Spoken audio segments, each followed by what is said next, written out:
আখেরাত আমাদের জন্যই তৈরি, আখেরাত আমাদেরকেই দিছেন আল্লাহ, জান্নাত আমাদের জন্যই বানাইছেন আল্লাহ।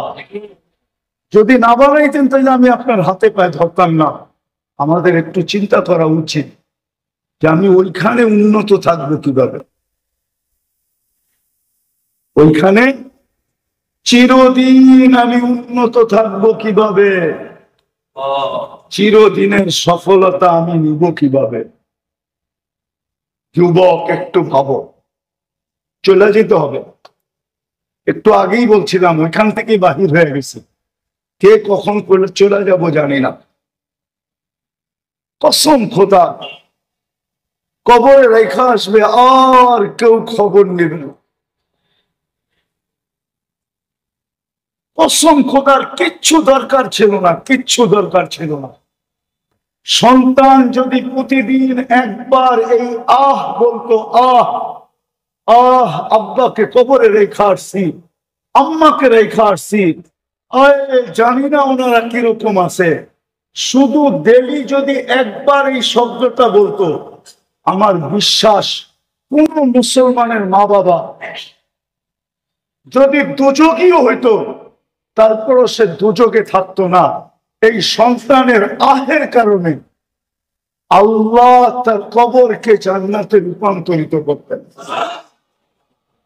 সন্তান যদি ডেলি একবার বলতো, হায় আব্বা কবরে, জানি না কেমন আছে, হায় আম্মা কবরে, জানি না কেমন আছে, হায় ভাই কবরে, জানি না কেমন আছে, হায় বোন কবরে, আল্লাহ জানি না কেমন আছে। কেননা আল্লাহ বলতে দেরি, 40 নেকি এদের কাছে চাইতে দেরি হতো না।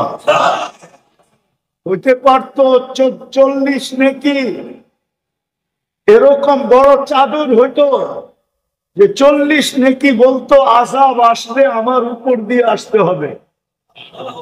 আমি কিন্তু আল্লাহ শব্দের 40 নেকি, আল্লাহ শব্দের 40 নেকি বোঝেন নাই মনে হয়? হ্যাঁ বুঝছেন না? বোঝেন নাই, বুঝছেন? আল্লাহ শব্দের 40 নেকি, শব্দটা কি? আল্লাহ কার নাম? আল্লাহ কার নাম? আল্লাহর নাম, ঠিক না? আল্লাহর নাম কি? আল্লাহ। আরেকটা মজার কথা বলি যদি বোঝেন, দুনিয়াতে যত আলো দেখেন না, আলো আছে যত আলো, সমস্ত আলো কোত্থেকে বাহির হয়েছে জানেন? সবাই উন্নতি চায় যে আমি উন্নত থাকতে চাই। এই জন্য দেখবেন উন্নত হওয়ার জন্য বা উন্নত জীবনযাপনের জন্য মানুষ জানের বাজি পর্যন্ত লাগে। একটা উদাহরণ দিই, যারা চোরাই পথে ইউরোপ যেতে চায়, কালকে এক জানাজা দেখলাম, কালকে গতকালকে, লিবিয়ার থেকে ইউরোপ যাইতেছিল, ইটালি যাইতেছিল, মারা গেছে, লাশ চলে আসছে দেশে। তার লক্ষ্যবস্তু ছিল উন্নত, ঠিক না? বাজি লাগাইছে কি? জীবন।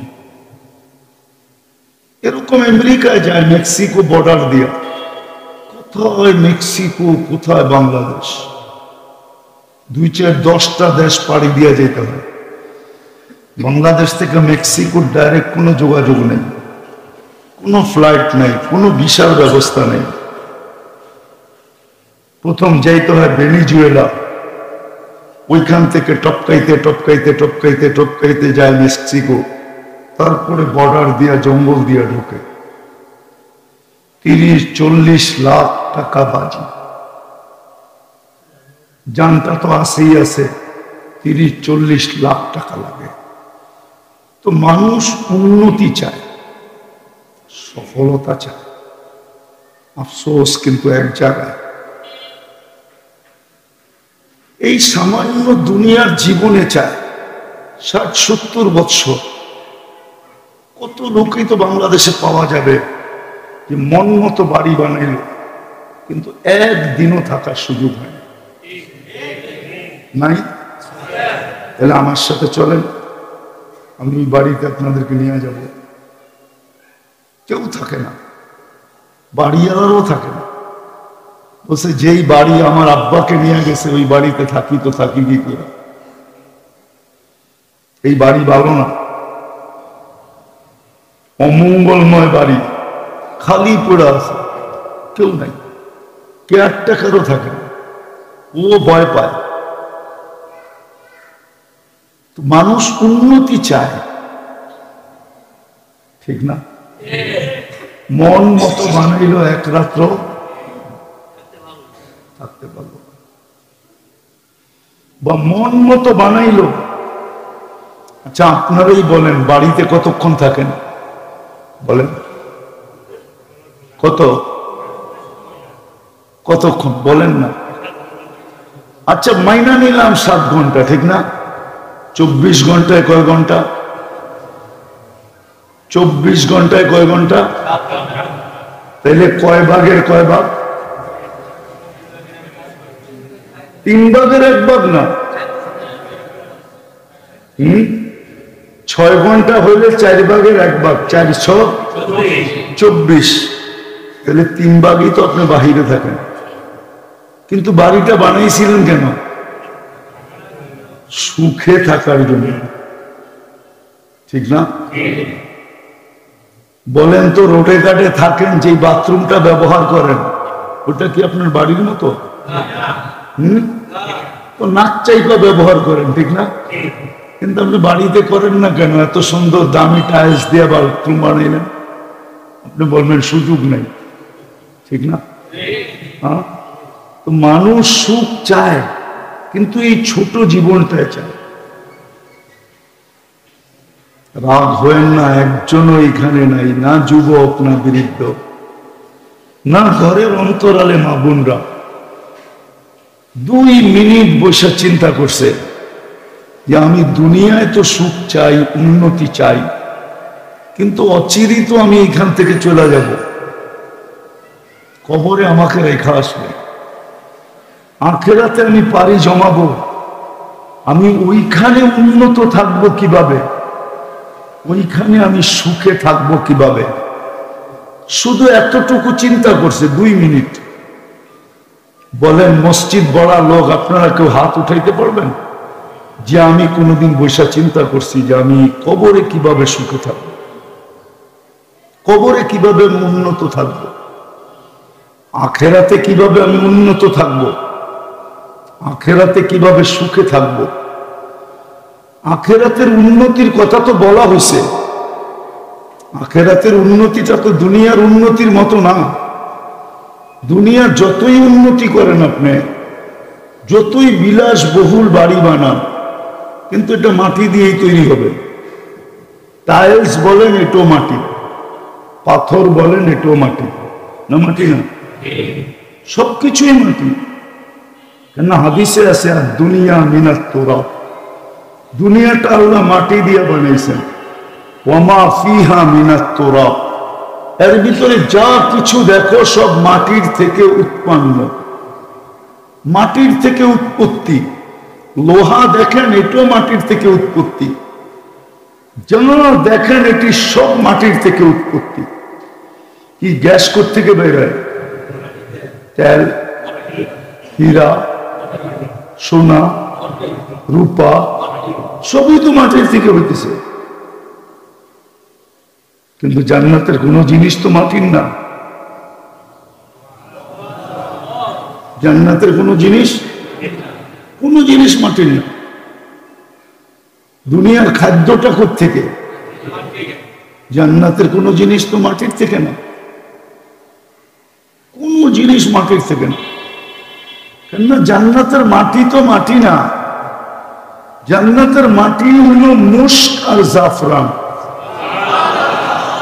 মুশক তো আপনি চিনেন না, জাফরান আপনি দেখেন না, যদিও দুনিয়াতে হয়, স্পেনে হয়, ইরানে হয়, আপনি তো বাগান দেখেন না, জাফরান তো দেখেন না আপনি, পিওর জাফরান তো আপনি বুঝবেন কোত্থেকে? আমি যদি নিয়ে আসতে পারতাম হয়তো দেখাইতে পারতাম যে এটা জাফরান। ভাবতেছি আগামীতে পকেটে নিয়ে আসবো,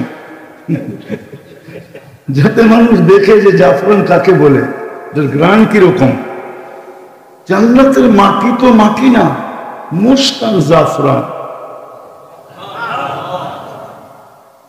জান্নাতের তরুলতা তো এই তরুলতা না, সোনার তরুলতা। জান্নাতের গাছ তো এরকম কাঠের না, সোনার গাছ। জান্নাতে ফল ধরবে সোনার গাছে।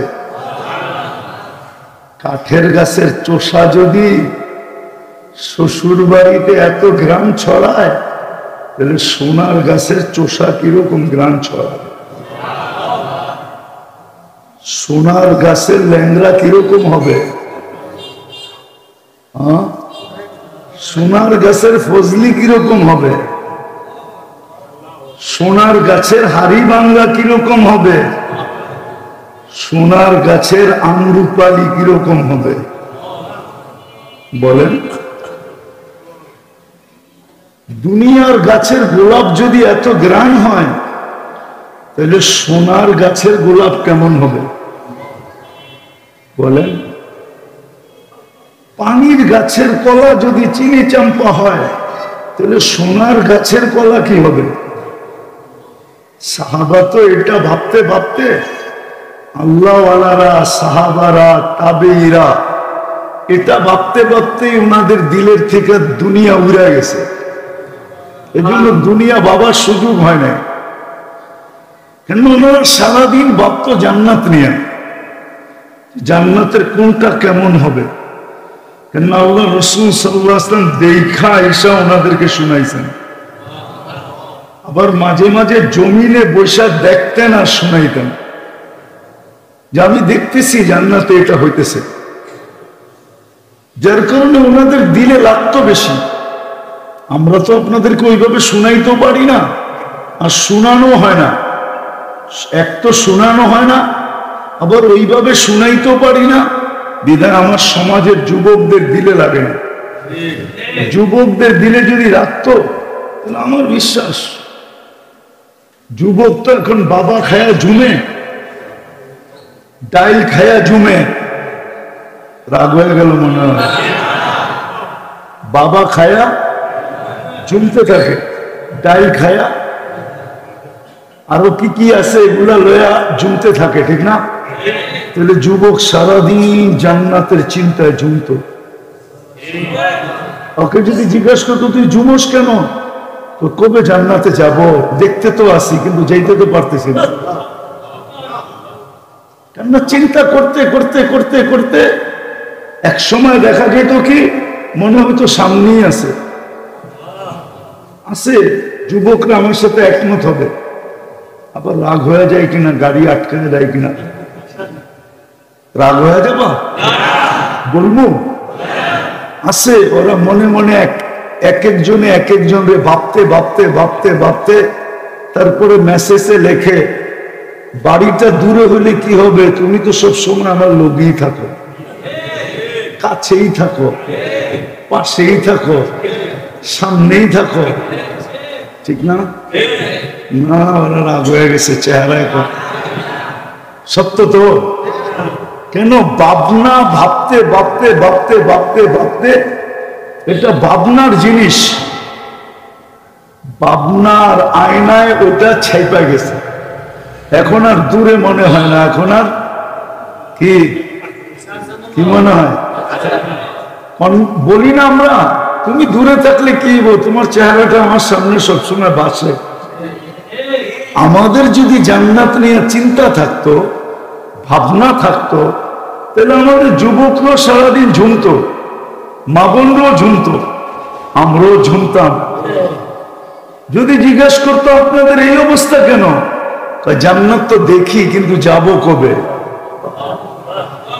কবে মৌত আসবে, কবে জান্নাতে যাব, কবে যাব জান্নাতে। আল্লাহওয়ালারা এই জন্যই বলে, আল্লাহওয়ালারা এই জন্যই বলে মানুষের সামনে বলে না, রাত্রে একা একা বলে, রাত্রে একা একা মুসল্লায় বসা বলে যে আল্লাহ কবে ওই দিন আসবো তোমাকে দেখবো।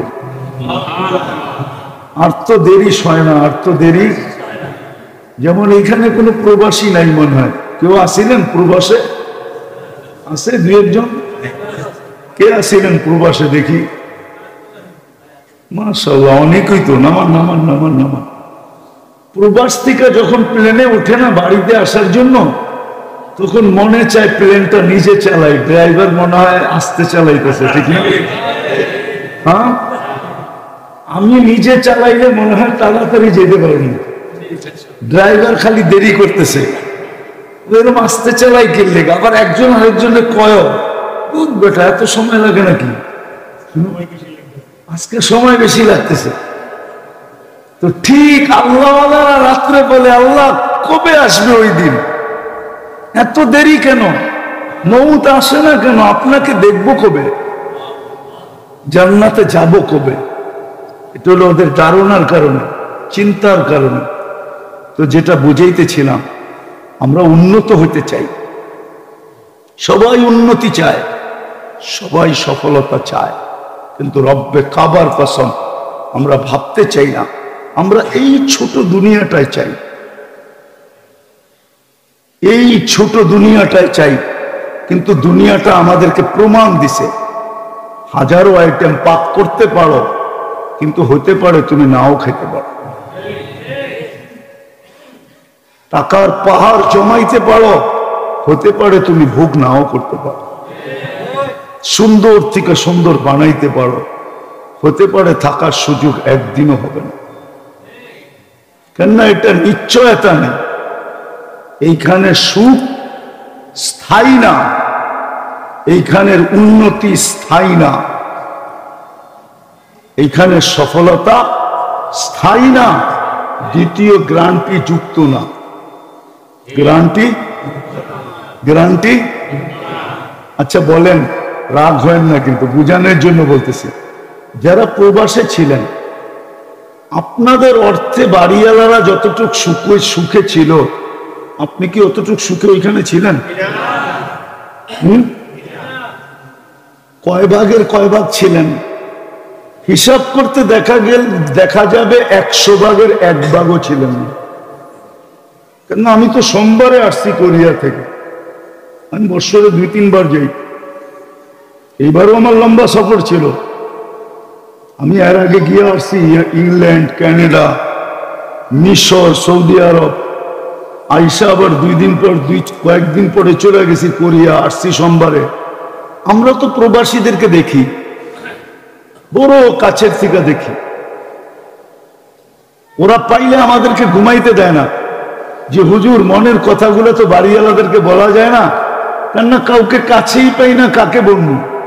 আপনি যখন চলে আসছেন তো রাতভর আমাদের একটু মনের কথাগুলো শোনেন, তো আমাদেরও ঘুম বাদ দিয়ে শুনতে হয়, কেননা আমাদের এভিডেন্স যোদ্ধা,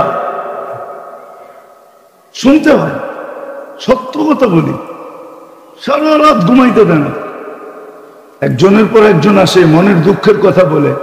তো যেটা আমি বুঝাইতেছিলাম, যারা প্রবাসে ছিল বা আছে, এদের অর্থ দিয়া বাড়িওয়ালারা যতটুক সুখে থাকে, এরা তো ওই জায়গায় 100 ভাগের 1 ভাগও মনে হয় সুখে থাকে না। একটা প্রমাণ দিই, এ যখন সারাদিন কর্ম করে ফিরে নিজের থাকার জায়গায়, ঘুমানোর জায়গায়, তখন শরীরটা ক্লান্ত থাকে।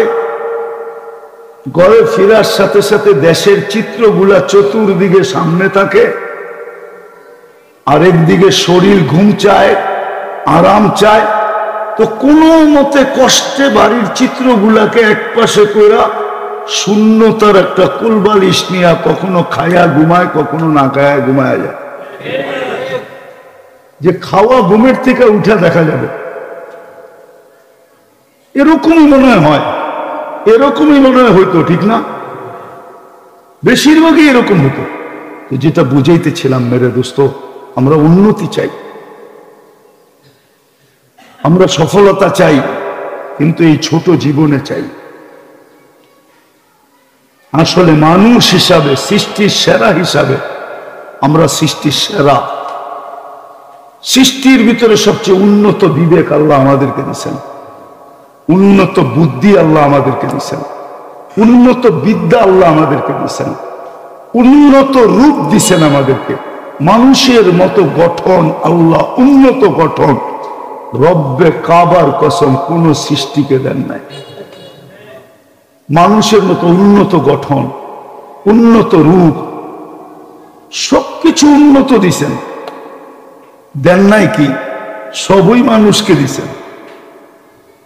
শুধু একটা জিনিস বলে দিছেন, সব দিয়া দিলাম, আমিও কিন্তু তোমার হইতে চাই, কিন্তু তুমি আমাকে তোমার বানায় নিতে হবে। সব যখন দিলাম তো আমিও তোমারই হইতে, নাহলে কোরআন কেন বলবে সাইয়াজআলু লাহুমুর রহমানু বুদ্দা? কোরআন তো বলতে চায় আমিও তোমাদের বন্ধু হইতে চাই, কেননা সবই তো তোমাদেরকে দিয়ে দিলাম, আমিও তোমাদের বন্ধু হইতে চাই। আমাকেও নিয়ে নাও, কিন্তু একটু সিস্টেম আছে, সিস্টেমে যদি তুমি আসো তাহলে আমিও তোমার হয়ে যাব। তখন ঘটবে কি? তখন আর কিছু বাকি থাকবে না, সবই তোমার। আমিও তোমার, তুমিও আমার, সবই সবই তোমার। আমিও তোমার, সবই তোমার। জমিনও তোমার, আকাশও তোমার। এই জন্য সাহাবায়ে কেরাম দেখাইছেন আমাদেরকে যে দেখো, ওনারা দৃষ্টান্ত দিয়ে গেছেন, দেখো আল্লাহ যখন আমাদের, সব আমাদের। তো প্রমাণ দেখো না, আমরা টোকা দিলে ভূমিকম্প দৌড়ে যায় না, পালায়া যায় না, যায় নাই? হ্যাঁ, আমরা ইশারা করলে অগ্নিগিরি ভাইগা যায়, গেছে না যায় নাই? হ্যাঁ গেছে। আমরা ডাকলে মেঘ নাইমা চলে আসে, আমরা চাইলে ফেরেশতা নাইমা আসে না, আসে নাই? কি ওলামা একমত না? না, মনে হয় একমত না। এগুলো মনে হয় কিতাবে নাই, আমি বাইরের থেকে বলতেছি। হ্যাঁ, আমরা ডাকলে, আমরা চাইলে কি আসে? ফেরেশতা আসে। আমরা চাইলে সূর্য থাইমা যায়, আমরা চাইলে যেখান থেকে পানি বাহির না হয় ওইখান থেকেও পানি ওঠে। আমরা চাইলে পুরান চাক্কি, যেখানে গম দেওয়াই নেই, ঘরেই গম নাই, চাক্কিতে গম আসবে কোত্থেকে? তারপরও আটা বাহির হইতে থাকে। সাহাবা তো সাহাবা, আমি সাহাবাদের পরে বলতেছি। তো আমরা চাইলে মুসল্লায় সুরমা পার হওয়া যায়। মনে হয় শাহজালাল পার হয় না, রহমতুল্লাহ আলাই। কিসে পার হইছে? কিসে? মুসল্লা মানে জায়নামাজ পার হইছে না? হয় না? না জায়নামাজ ডুবে গেছে, না জায়নামাজ ভিজা গেছে, না ওনার কাপড় ভিজছে? সুরমার পানি কি জমে গেছে? জমেও তো নাই, বরং ঢেউ তো ওনাকে এই পার থেকে ওই পার লাগায় দিছে। আমার সাথে চলেন, আমি 13 তারিখে যাব সিলেটে, দেখায় দিব কোন জায়গা দিয়ে উনি উঠছেন। চিহ্ন আর কোনো আছে? চলেন, আমি তো প্রতি মাসে যাই, দ্বিতীয় রবিবারে সিলেট। আমার ইসলামী প্রোগ্রাম হয় সিলেট শহরে, এখনো তো চিহ্ন রাখা আছে। তো ওনারা প্রমাণ দিছেন, আল্লাহ ওয়ালারা প্রমাণ দিছেন, সাহাবারা প্রমাণ দিছেন যে দেখো আল্লাহ আমাদের, বিদায় সব আমাদের, সব। আমরাও চলে যাব, কে কখন চলে যাব জানি না। যুবক, যৌবন বিদায় যদিও তুমি আশা রাখো যে আমি অনেক দিন থাকবো, কিন্তু আল্লাহ এই কথা বলে না। আল্লাহ বলে কাম মিন শাব সাবাকা ইলাল মউত। কত যুবককে তো আমরা যৌবন সহ কবরের কোলে শোয়ায় দিছি। যুবক, যদি তেরিমেরি করো, যদি উল্টা সিধা করো, যদি যৌবনের মূল্যায়ন না করো, তাহলে হইতে পারে তোমাকেও শোয়ায় দিবে। আর কিতাবে এটাই আছে, কিতাবে এটাই আছে। খোদাদ্রোহীকে আল্লাহ বেশি দিন টিকতে দেন না, নাফরমানকে বেশি দিন। বিশেষ করে মুসলমান, যে মুসলমানের ঘরে যাকে আল্লাহ নির্বাচিত করলেন, নির্বাচিত কে করছে? ইলেকশন কমিশনার স্বয়ংকে আল্লাহ আপনাকে মুসলমানের ঘরে নির্বাচিত করছে, বড় মর্যাদা দিছে আপনাকে, নির্বাচিতর ভিতরেই বড় মর্যাদা দিছে। জানি না বুঝবেন কি বুঝবেন না, একটু বুঝাইতে চেষ্টা করতেছি, একটু বুঝাইতে চেষ্টা করতেছি। যারা শুধু কাগজে মুসলমান, কাগজে মুসলমান বোঝেন, কর্মে কোথাও বোঝা যায় না সে মুসলমান, কর্মে, বরং তার কথা দ্বারা বোঝা যায় তার চেয়ে বড় খোদাদ্রোহী কেউ নাই, কিন্তু সে কাগজে মুসলমান। কাগজে মুসলমান কিরকম বা জানেন?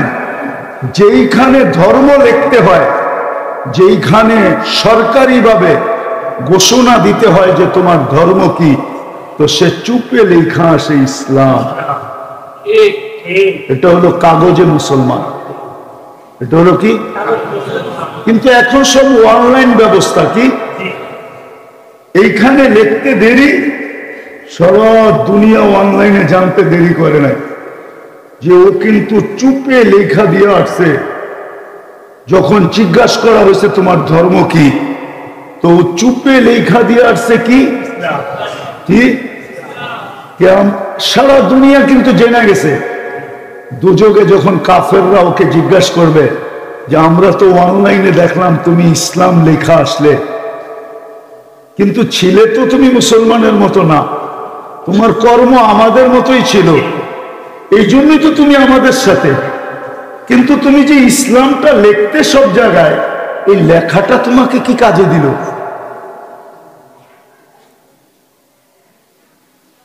এই কথা কাফেররা বলতে দেরি, রব্বে কাবার কসম, আল্লাহ রহমতের জোশ আসতে দেরি হবে না। আল্লাহ জিবরিল আলাইহিস সালামকে বলবে এদেরকেও জাহান্নাম থেকে বাহির করো। যখন বাহির করবে তো সারা দুনিয়ার কাফেররা ওই সময় যে চিৎকারটা দিবে, ওই চিৎকারটা আজকে কোরআনে লেখা আছে, ইয়াউমা ইয়াউদ্দুল্লাযীনা কাফারু লাউ কানু মুসলিমিন। কাফেররা চিৎকার দিয়ে বলবে আফসোস, আমরাও যদি কাগজে মুসলমান হইতাম, আমরাও যদি কাগজে মুসলমান হইতাম, তাইলে আজকে আমরাও ফিরা চলে আসতাম, আমরাও দুজক থেকে বাহির হয়ে যেতাম। কি বুঝাইতে পারছি? আল্লাহ নির্বাচনের মাধ্যমে, আল্লাহ নির্বাচনের মাধ্যমে আমাদেরকে ওই মুসলমানের ঘরে অস্তিত্ব দিয়েছেন। কত বড় কপাল আর কত বড় ভাগ্য, এটা আপনার আমি বিবেচনায় নিতেছি না। দ্বিতীয় আরেকটা আছে, আরেকটা যেটা এটার চেয়েও বড়, যেটা এটার চেয়েও কি বড়, এটার চেয়েও বড়, সেটা হলো মুহাম্মদুর রাসূলুল্লাহ সাল্লাল্লাহু আলাইহি ওয়াসাল্লামের উম্মত আল্লাহ কুদরতি হাতে বাছাই কইরা বানাইছেন। আপনার চেহারা আপনার পছন্দ নাও হইতে পারে, সমাজে আপনাকে এটাকে কি বলে, সৌন্দর্যহীন বলতে পারে, ঠিক না? যেমন এক সাহাবী ছিলেন, ওনার চেহারা তেমন সুন্দর ছিল না, রঙও ছিল কুটকুটে কালো, আর চেহারাও ছিল বিদগুটে। কেউ ওনাকে মেয়ে দিতে চাইতেন না। কাহিনী লম্বা। একদিন আল্লাহ রসুলের কাছে যে বলতেছে, ইয়া রাসূলুল্লাহ, বিয়ে ছাড়াই কি দুনিয়ার থেকে চলে যাব? বলছে কেন? বলছে যেখানে যাই ওইখানেই তো মেয়ে দিতে চায় না কেউ, না আমার রং আছে না আমার ডং আছে, রঙও নাই কি নাই, কেউ মেয়ে দেয় না। এটা আল্লাহ রসুলের দিলে খুব লাগছে। তো রাসূলুল্লাহ সাল্লাল্লাহু আলাইহি ওয়াসাল্লাম এক সাহাবীর নাম নিয়ে বলছে ওনার বাড়িতে যাও, আর ওনার মেয়ে এলাকায় সবচেয়ে সুন্দরী নাকি, যায়া বলো আমি পাঠাইছি তোমার সাথে যেন মেয়েকে বিয়ে দেয়। খুশি খুশি চলে গেছে, যা ডাইকা বলছে আল্লাহ রসুল পাঠাইছে। কেন? বলে আপনার মেয়েকে আমার সাথে বিয়ে দিতে বলছে। তো সাহাবীর উপরে আকাশ ভাঙ্গা পড়ছে। কি কি বলে আমার মেয়ের রূপ কোথায় আর ওর রূপ কোথায়, ঠিক না? বাপ কি পারে নাকি? কিন্তু পাঠাইছে কে? না করি তো করি কি কইরা, ইতস্ততার ভিতরে পড়ে গেছে, ঠিক না? না করলে হয়তো আল্লাহ রসুলেরকে না করা হবে, হইতে পারে ওহী চলে আসবে। মেয়ে কিন্তু ভিতর থেকে শুনছে, শুনে ডাক দিয়া বলতেছে আব্বা বুঝছি তুমি রাজি হওয়ার না হও, আমি কিন্তু রাজি। বলছে মা তুই রাজি কি কইরা? বলছে কে আসছে এটা দেখো না, পাঠাইছে কে এটা দেখো। কে আসছে এটা দেখো না, বা দেখার সুযোগও নাই, পাঠাইছে কে এটা দেখো। আমি রাজি, মিয়া বিবি রাজি, क्या करेगा काजी, ঠিক না? হয়ে গেছে বিয়া। বাসর রাত্রে বোর বাজার করতে বাজারে গেছে, তো আওয়াজ আসছে ইয়া খাইলাল্লাহি ইরকাবি ফি সাবিলিল্লাহি ফাববিরি ওয়া ইলাল জান্নাতি আবশিরি। আমি আওয়াজ আসছে ও আল্লাহর রাস্তার সওয়াররা সওয়ার হয়ে যাও, আল্লাহর রাস্তার ধুলাবালি লাগাও, জান্নাতের সুসংবাদ গ্রহণ করো। বউ ভুলে গেছে, বউ চলে গেছে।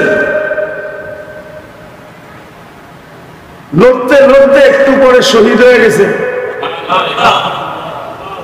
জানাজা যখন সামনে আনছে লাশ আল্লাহ রসুলের, তো চেহারা দেখা আল্লাহ রসুল চোখের পানি ছেড়া দিছে, যে এত বড় আশা ছিল, এলাকার সবচেয়ে সুন্দরী স্ত্রী মিলল, কিন্তু এক নজর দেখা হইল না।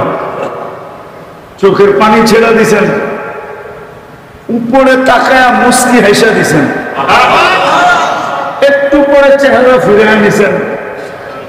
সাহাবা বললেন ইয়া রাসূলুল্লাহ কাদাটা তো বুঝলাম, হাসিটা কেন? এর রু নিয়া ফেরেশতারা কারাকারি করতেছিল, এই জন্য আমি হাসা দিছি। বলে চেহারা কেন ফিরে নিলেন?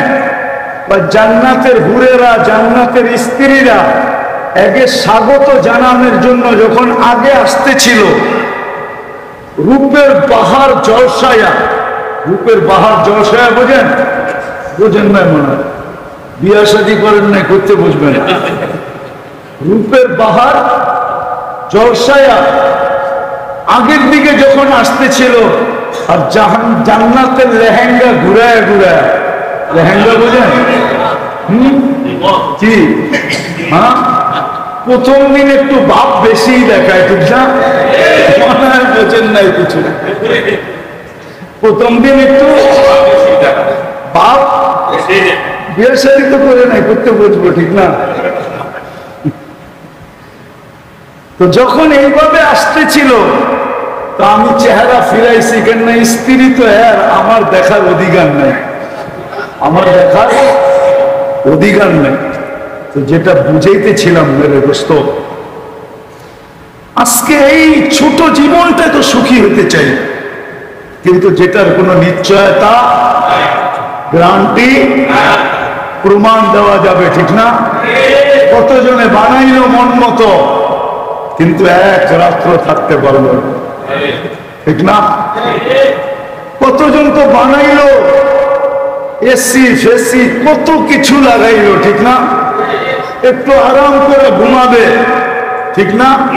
পরিস্থিতি এমন হলো, জানি না কে কোথায় ঘুমায় আছে, হয় না অনেক সময়? কখনো স্টেশনে ঘুমায় থাকে, পরিস্থিতি, ঠিক না? শিকার দুনিয়া গ্রান্তি যুক্ত না। আমার এটা বোঝানোর উদ্দেশ্য না, আমার উদ্দেশ্য হলো যে আল্লাহ মানুষটাকে এত কিছু দিলেন, মানুষটার একটু চিন্তা করা উচিত। যদি সামনে গন্তব্য না থাকতো, আখেরাত যদি আমাদের জন্য না থাকতো, তাহলে এত করে আমি আপনাদেরকে বুঝাইতাম। আখেরাত আমাদের জন্যই তৈরি, আখেরাত আমাদেরকেই দিছেন আল্লাহ, জান্নাত আমাদের জন্যই বানাইছেন আল্লাহ।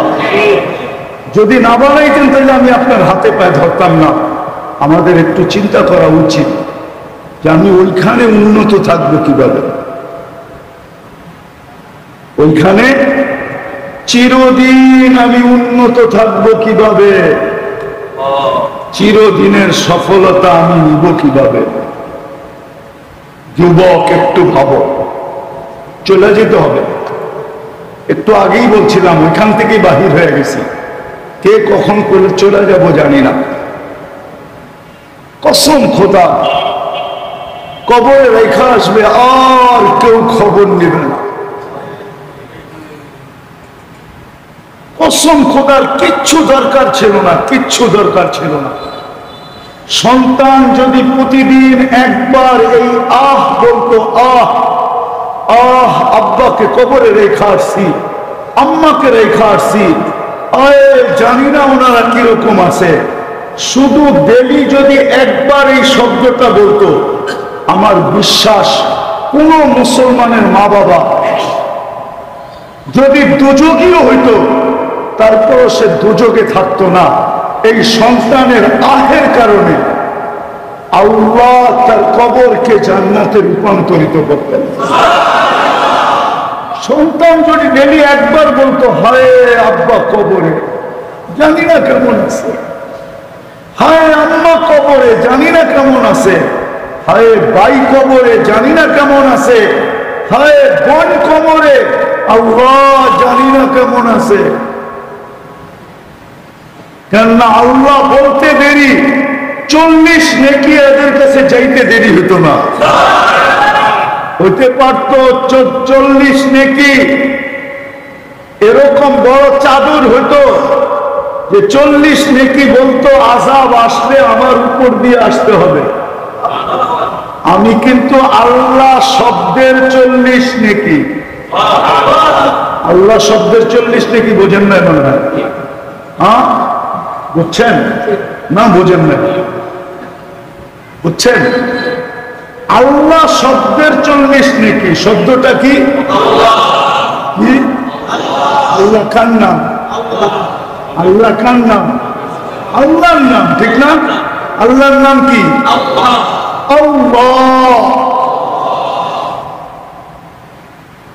আরেকটা মজার কথা বলি, যদি বোঝেন, দুনিয়াতে যত আলো দেখেন না, আলো আছে যত আলো, সমস্ত আলো কোত্থেকে বাহির হয়েছে জানেন? যেরকম ঝর্ণা কোত্থেকে বাহির হয়? পাহাড় থেকে, ঠিক না? নদী কোত্থেকে প্রস্ফুটিত হয়? পাহাড় থেকে, ঠিক না? কি এই জন্যই তো আমাকে পানি নিয়ে এত মারামারি, ঠিক না? হ্যাঁ ঠিক না? পদ্মা, মেঘনা, যমুনা, ঠিক না? আল্লাহ নিচের থেকে পানি বাহির করেন, এটাকে বলে ঝর্ণা, এটাকে বলে ফার্সিতে বলে চশমা, আরবিতে বলে আইনুন, আবার চক্ষু না কিন্তু ঝর্ণা। তো সমস্ত আলো যেটা বলে, সূর্যের বলেন, চন্দ্রের বলেন, লাইটের বলেন, যত আলো আছে সব আলো বাহির হয়েছে আল্লাহ শব্দ থেকে। কি থেকে? এই জন্য আল্লাহ বলছে আল্লাহু নূরুস সামাওয়াতি ওয়াল আরদ। আকাশের আলো বলো, জমিনের আলো বলো, সব আলো আমি আল্লাহ শব্দের থেকে বাহির হয়েছে। এই জন্য অন্য আরবি অক্ষরের নেকি আর আল্লাহ শব্দের নেকি যদিও 40টা, কয়টা? যদিও কোরআনের অক্ষর 4টা পড়লে 40 নেকি হবে, কিন্তু আল্লাহর নেকি অন্য অক্ষরের নেকি, অন্য অক্ষরের নেকি সংখ্যায় 1 হইলে হইতে পারে, সংখ্যায়। আচ্ছা বলেন তো, তুলা 1 মণ আর সোনা 1 মণ, মনের দিক দিয়ে তো সমান, ঠিক না? হ্যাঁ, কিন্তু গাঠটির দিক দিয়া কোনটা বড়? হ্যাঁ, আর সোনা 1 মুঠের ভিতরে, এই যে মুঠ আছে না আমার, এই মুঠের ভিতরে 1.5 কেজি সোনা আসবে। কত? বিশ্বাস হয় না? তাহলে আমার লোকে চলেন তাঁতি বাজার, দেখায় দিন, দেখায় দিন। 1.5 কেজি নিয়ে আমি এরকম মুঠ করবো, আপনি দেখবেন এক সোনা দেখা যায় না, কিন্তু তুলার গাঠটি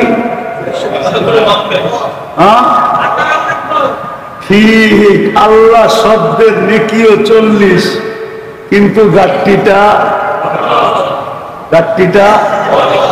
অনেক বড়,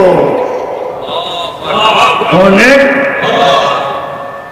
তো যেটা বুঝাইতেছিলাম, যদি সন্তান বলতো যে আল্লাহ জানি না মা কিরকম আছে, আল্লাহ জানি না বাবা কবরে কিরকম আছে, তো চলে তো যেতে হবে, কিন্তু মরার পরে কেউ স্মরণ করবে না। এই জন্য আমি কথা শেষ জায়গায় চলে আসছি। সফলতা তো চাই, আবারও বলতেছি, কিন্তু এই দুনিয়াটাই চাই। উন্নতি তো চাই, কিন্তু এই দুনিয়াটাই চাই। চিরদিনের সফলতা চাই না, চিরদিনের উন্নতি চাই না। যদি চাইতাম তাহলে 1 মিনিট হলেও চিন্তা করতাম, কিন্তু করি তো না। কিন্তু আরেকটা কথা শুনে নেন, আরেকটা কথা শুনে নেন, এইখানে সফল ওই ব্যক্তিই হবে, উন্নত ওই ব্যক্তিই হবে। মানুষ বস্তু দ্বারা কোনোদিন উন্নত হয় না, বস্তু দ্বারা, হ্যাঁ সাময়িক শব্দে উন্নত হয়, শব্দে, আসলে মানুষ উন্নত হয় না। শব্দে, শব্দে শব্দ উন্নত এখানে লাগে, কিন্তু আসলে মানুষ উন্নত হয় না। বাস্তবে মানুষ কি হয় না? উন্নত হয় না। কেননা উন্নতি যেটা দিয়ে হয়, সুখ শান্তি সমৃদ্ধি, এগুলা দ্বারা মানুষ উন্নত হয়। সুখ শান্তি বস্তুর ভিতরে নাই। বস্তুবাদীরা কোনোদিন সুখী না। কোরিয়ায় ডেলি 36 জন লোক আত্মহত্যা করে, ডেলি। ওরা চিন্তায় আছে যে 2-4-10 বছর পরে ওদের জনসংখ্যা থাকবে না, কেননা নতুন জন্ম নেয় না, বিয়ে শাদী ওদের হয় না, হইলেও বাচ্চা কাচ্চা হয় না। কেননা কঠোর পরিশ্রম, শারীরিক পরিশ্রম করার কারণে ওরা শুধু কাজ বোঝে। কি কি সারা দিন রাত শুধু কি বোঝে? কাজ। ওরা বলে কাজই আসল জিনিস। কাজ করতে করতে করতে করতে করতে করতে শরীরের বাকি সমস্ত জিনিস ভেঙে গেছে। এখন বিয়ে করলেও বাচ্চা হয় না, আর বিয়ে তো করেই না,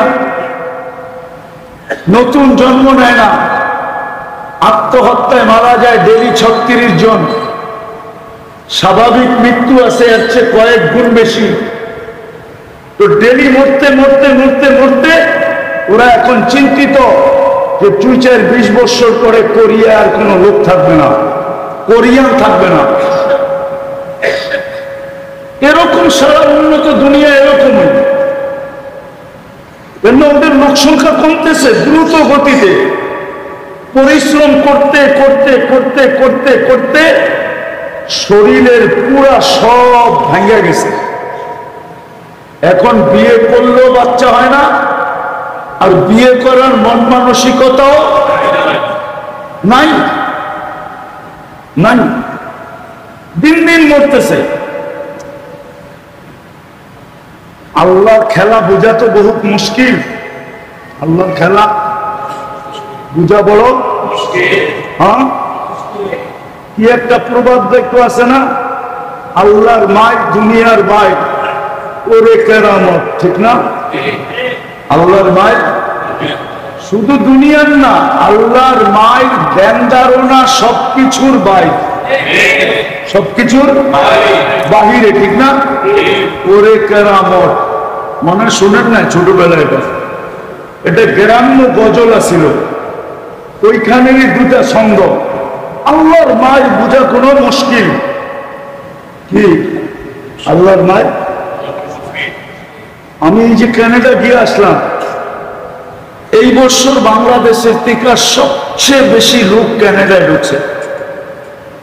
আমি যখন ঢুকতেছিলাম এয়ারপোর্টে, আমার তো দাড়ি দুড়ি সাদা, ঠিক না? আমার এটা কি করবো, উল্টা বোঝা, কেননা পাসপোর্টেও বয়স দেখছে, ঠিক না? কিন্তু যখন আমি ঢুকছি তো সবাইকে বলছে, জিজ্ঞাসা করছি তোরা ঢুকলি কেমনে? ছোট ছোট পোলাপান।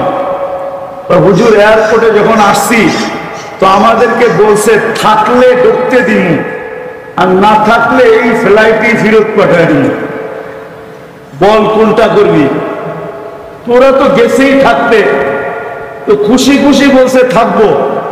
বলছে আর পাসপোর্ট নেওয়ার দরকার নাই, তুই ঢোক, পাসপোর্ট আমরা রাখলাম, মাসে $800 দিব যতদিন পর্যন্ত তোর কাজ না হয়, আর কাজ যেদিন হবে তুই ট্যাক্স দেওয়া শুরু করবি, 2 বছরের ভিতরে তোরে আমরা লিগেল করে দিব।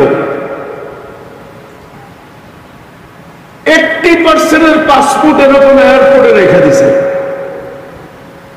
কেননা করোনার কারণে ওদের লোক সংখ্যা কইমা, চাকরি করার লোক নাই,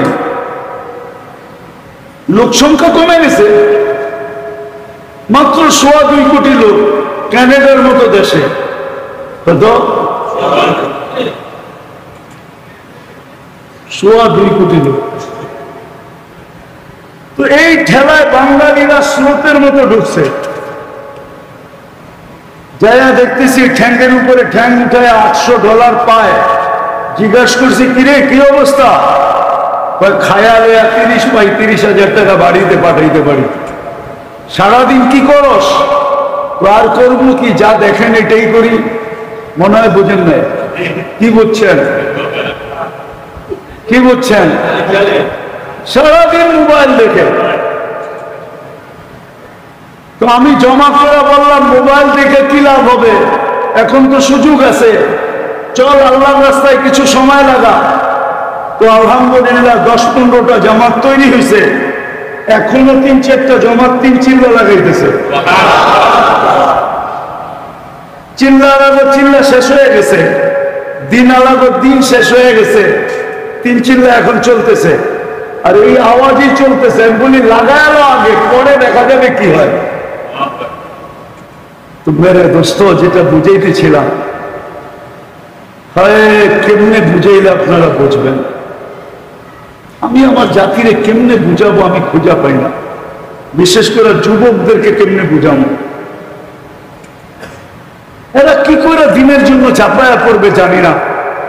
দোয়া তো করি, আপনারা আমাদের সাথে একটু আমিন বলেন, আল্লাহ যেন আমাকে কোনো জাদু দেয়, আমি যেন যুবকদের দিল ফাইরা বুঝাইয়া দিতে পারি। আমার জাতি যেন কিয়ামতের দিন উঠি, আর আমার জাতির দিকে তাকাইলে যেন দেখি আমার জাতি একজন দোজখের কাতারে নাই, সব যেন জান্নাতের কাতারে দাঁড়ায় আছে। আর হাত নাড়ায় বলতেছে বাংলাদেশ বাংলাদেশ বাংলাদেশ। কসম খোদার মসজিদে বসে বলতেছি, কোনো বানায় না, আমার মন বলে। পাইতাম জাদু, আমি কোন জাদু আল্লাহ আমাকে দিত।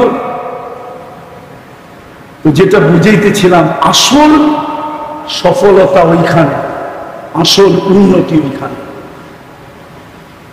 ওটার জন্যই আল্লাহ আমাদেরকে দুনিয়ার এই ছোট জীবনটা দিছেন।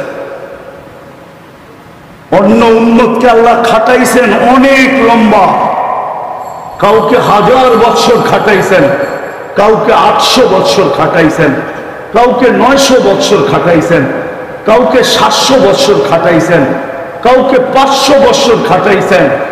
কিন্তু খাটাইলে কি হবে? কসম খোদার মসজিদে বসা বলতেছি, এক রাত্রে আপনাকে যা দিছে ওকে 800 বছর খাটাইয়া এতটুকু দেয় না। 800 বছর খাটাইয়া আপনাকে আমাকে এক রাত্রে যা দিছে, খাটাইছেও কম, দিছে। আপনারা বুঝবেন কিনা আমি দেখি, বুঝাইতে চেষ্টা করি। এক লাইলাতুল কদর কয় বছরের ইবাদত? হ্যাঁ, 1000 মাস, বছর 83 বছর 4 মাস, ঠিক না? আচ্ছা, 83 বছরের ভিতরে আরো 83টা লাইলাতুল কদর আছে না নাই? প্রত্যেকটা তো আবার 83 বছর, ঠিক না? এইভাবে যদি হিসাব করতে যান তাহলে দুনিয়ায় কোনো কম্পিউটার নাই এই হিসাব নিবে। মনে হয় বুঝাইতে পারিনি। আপনি এক রাত্রে পাইছেন কয় বছর? বাঙ্গারি বাদ দেন, বাঙ্গারি বাদ দেন, কয় বছর? তাহলে 83 বছরের ভিতরে আরো 83টা লাইলাতুল কদর আছে। প্রত্যেকটা কয় বছর? 83 বছর। তাহলে 83 আবার 83 দিয়ে পূরণ দিলে কতটি হবে? মোবাইল তো আছে, দিয়া দেখেন না, ধরবো মেয়ে 83 দিয়ে পূরণ দেন না, তাই দিতে হইল 6889, 6889 বছর। ও তো বাঁচছে 800 বছর। আপনি খাচ্ছেন কয় রাত্র? পাইছেন কতটি? আপনাকে খাটাইছে কম, এই উম্মতকে কম খাটাইছে। আফসোস তো আমার এইখানে, এই উম্মতকে আল্লাহ পুরা 60 বছরও খাটান না, 70 বছরও খাটান না, 80 বছর পাইলেও 80 বছর খাটান না। প্রথম 15 বছর তো মাফ, যতক্ষণ পর্যন্ত বালেগ না হয় মাফ। বাকি যতক্ষণ পর্যন্ত ঘুমায়া কাটায় ওটা কলম উঠানো বিরুদ্ধে কিচ্ছু লেখা হয় না। খাতায় অল্প দেয়, তারপরেও যদি আমরা জীবনটাকে গুছাইতে না পারি, খাটনি কম, পরিশ্রম কম, খাটনি দুর্নিয়া, খাটনি কম, ক্লান্তি কম, কিন্তু সওয়াব কত বেশি, কত বেশি ধারণা করা যাবে না। আমি একটা উদাহরণ দিই, বুঝে আসবে কিনা জানি না। সমস্ত ফেরেশতা যেই দিন থেকে জন্ম নিছে কিয়ামতের সকাল পর্যন্ত সমগ্র সৃষ্টি 24 ঘন্টা যেই গুণগান গায়, আপনার এক সুবহানাল্লাহর মোকাবেলা করতে পারবেন না।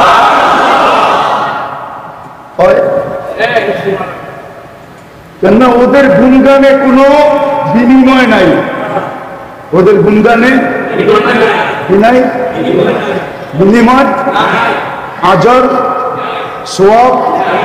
কিন্তু আপনি সুবহানাল্লাহ বলতে দেরি, কতটি সওয়াব? সৌর জগতের অর্ধেক জায়গা নেকি দিয়া ভরা যায়।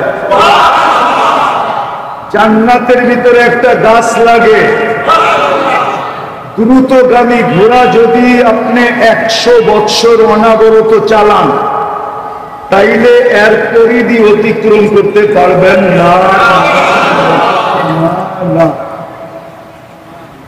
তাহলে আপনাকে সুবহানাল্লাহর বিনিময়ে 1 কোটি দেওয়া হয়, ঠিক না? কিন্তু ফেরেশতার, জিবরিল আলাইহিস সালামের কোনো সওয়াব নেই, উনি জান্নাতেও যাবে না। মনে হয় আপনারা মনে করেন যাবে, উনি জান্নাতে যাবে না।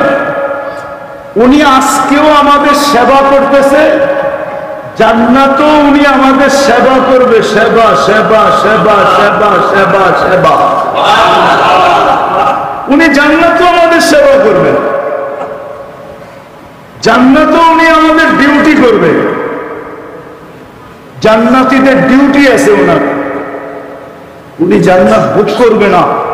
এর জন্য পায়ে হাত দিয়ে বলুন, আসেন আজকে কমসে কম মনটাকে বুঝাই যে মন, এই ক্ষণস্থায়ী 60-70 বছর, আবার এটাও সত্য, পাইলেও ব্যবহার করতে পারবো কি পারবো জানি না।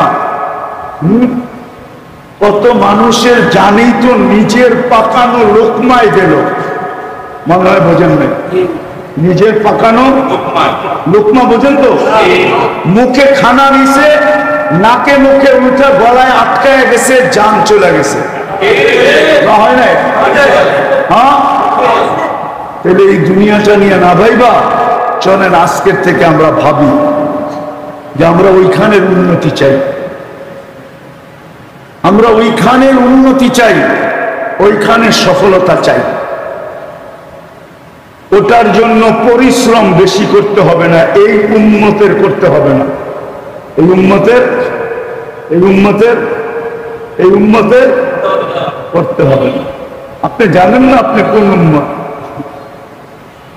আপনি কোন উম্মত জানেন না। আপনি যেরকম সন্তান ওয়া করে চিৎকার দিতে দেরি, মা বাবা ছুটে যাইতে দেরি করে না।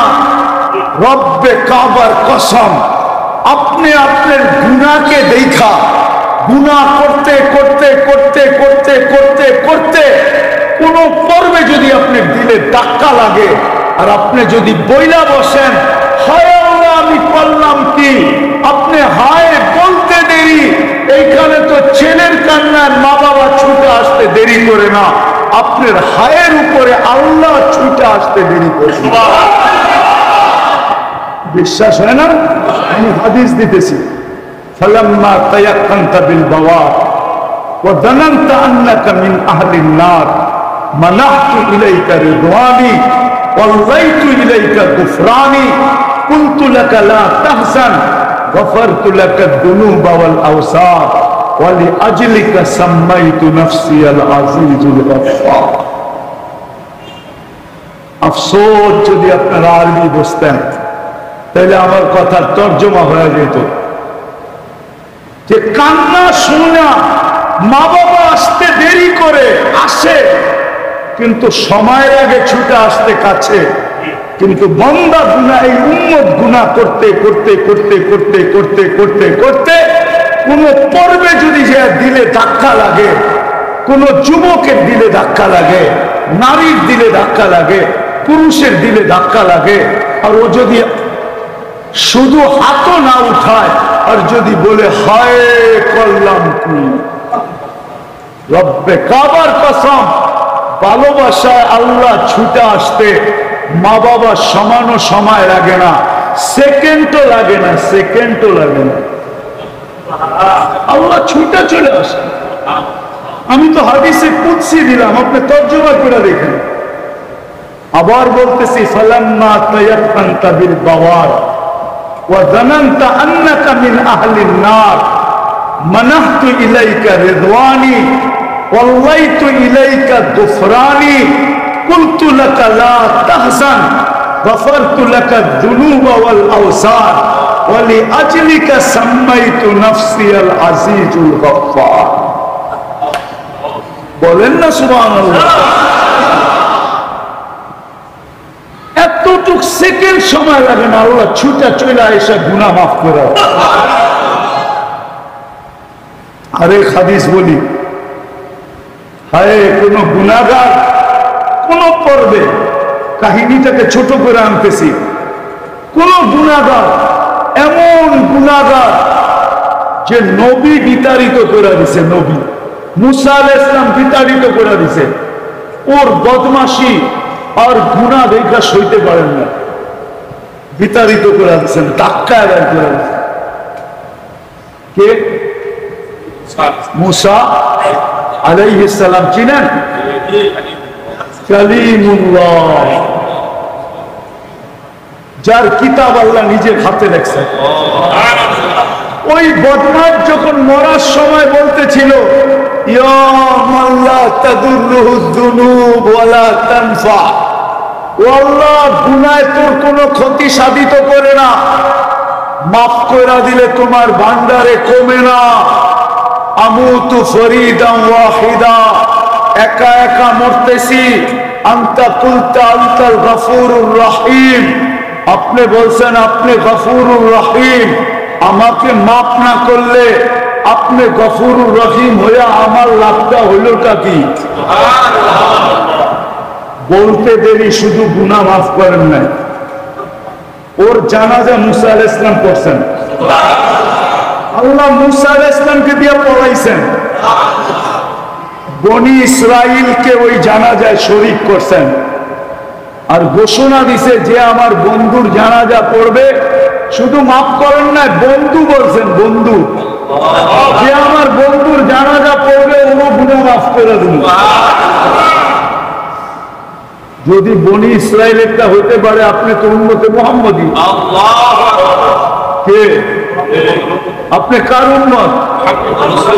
আরে না, আপনি হাবিবের উম্মত। কার উম্মত? আপনি হাবিবের উম্মত, আপনি মুহাম্মদ সাল্লাল্লাহু আলাইহি ওয়াসাল্লামের উম্মত, আপনি আহমদ সাল্লাল্লাহু আলাইহি ওয়াসাল্লামের উম্মত। হায় হায় হায়, আপনি কার উম্মত জানেন? এই জন্য চলেন আজকে তওবা কইরা, আলহামদুলিল্লাহ আপনাদের ইমাম সাহেব নিজে 3 দিনের জন্য যায়। এই এলাকার অধিকাংশ ইমাম সাহেবরা আপনাদেরকে কাছে টানতে চায়, দিনদার বানাইতে চায়, চায় না? চায় না? হ্যাঁ, এই সুযোগ কই পেবেন?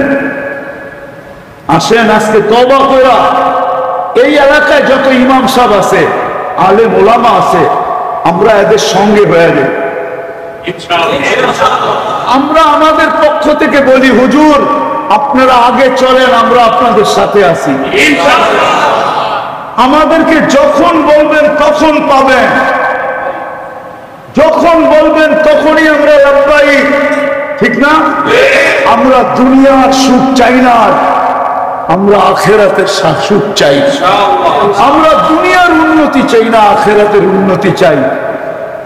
কিন্তু যদি এটাকে লক্ষ্যবস্তু বানাইতে পারেন, তাহলে কোরআন দিয়ে আপনাদেরকে একটা সুসংবাদ দিতে পারি, উখরা তুহিব্বুনাহা নাসরুম মিনাল্লাহি ওয়া ফাতহুন করিব। আল্লাহ বলে তোমাদের দুনিয়া আমি নিজে আল্লাহ গুছায় দিব। যেদিক দিকে হাঁটবা দুনিয়া দেখবে দেওয়াল, তুমি হাঁটতে থাকবা, দেওয়াল সরতে থাকবে, এটার নাম হলো বিজয়। ছাইয়ের ভিতরে হাত দিবা, সোনা হয়ে যাবে, এটার নাম হলো মদদ। আমার মদদ আর বিজয় তোমাদের সাথে থাকবে।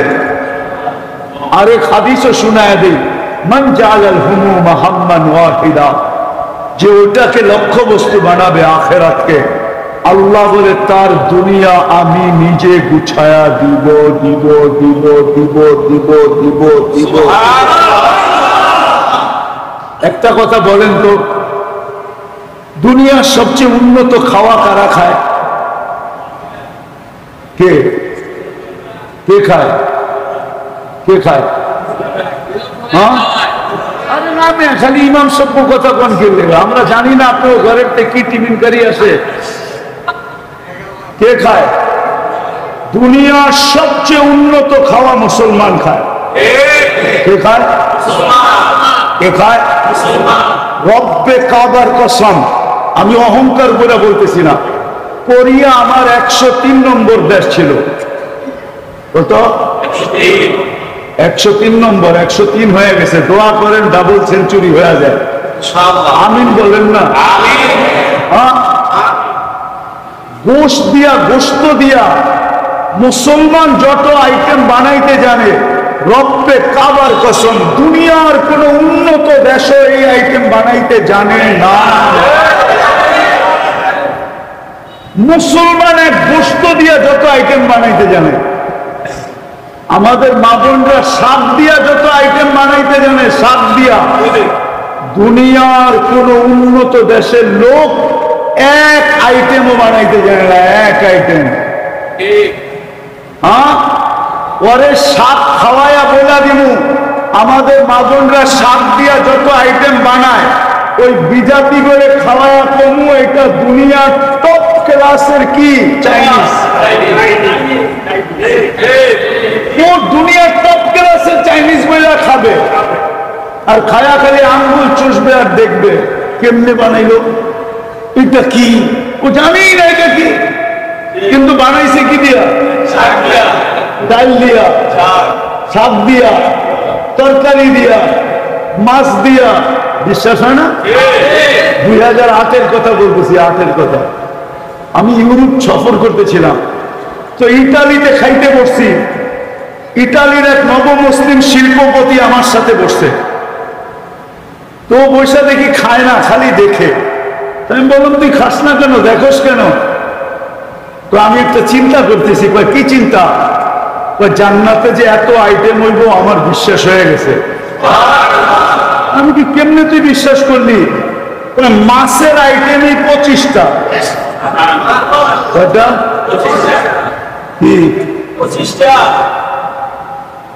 গোস ভাত, তারপরে চোখের পানি ছেড়া বলতেছে যখন মুসলমান ছিলাম না তো সারা দিনে এক আইটেম খাইতাম।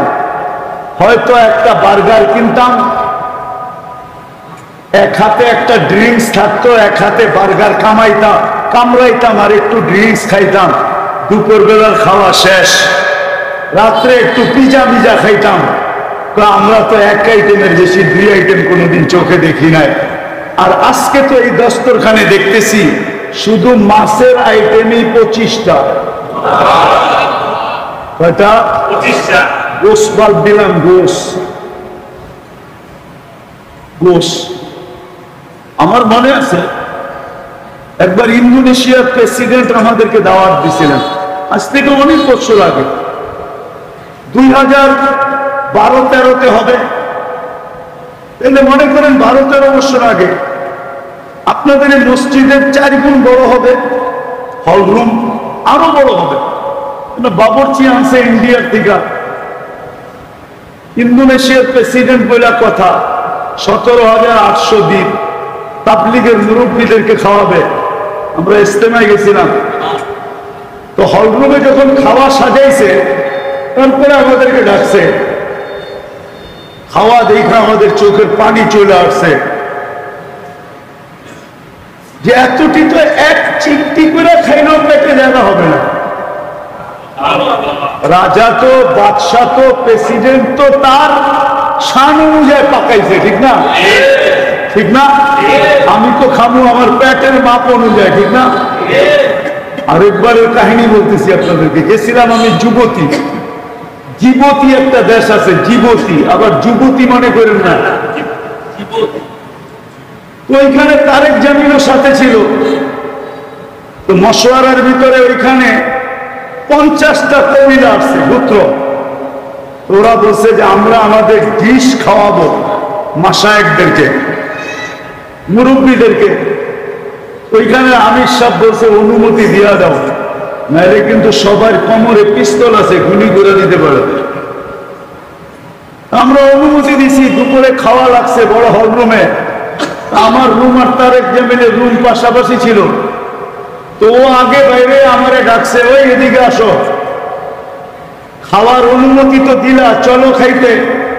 তো গেলাম, এবার খাও 50 আইটেম। 50 আইটেম খাওয়া যাবে নাকি? হ্যাঁ। আমি ওনাকে বললাম যে দেখো সব রুচিতে যেটা লাগে ওটা খাও, দেখো সব সব ভালো মতো দেখো, ঘুরা ঘুরা খাও যেটা রুচিতে লাগে। তো মেরে দোস্ত, সত্য তো এটা, আল্লাহ মুসলমানকে সব দিচ্ছেন। মুসলমান দুনিয়ার সবচেয়ে বেশি উন্নত খাওয়া খায়, উন্নত কাপড় পরে, উন্নত প্রসাধনী ব্যবহার করে। আজকেও আল্লাহ মুসলমানের জন্য সবকিছু উন্নত রাখছেন। যদি একটু জীবনটা গড়া যেতে পারি তাহলে ওইখানে উন্নতই পাবো ইনশাআল্লাহ। তওবা করবেন পাক্কা? আলেম ওলামাদের কথা মতো চলবেন? আল্লাহ আমাদের সবাইকে আমল করার তৌফিক দান করেন।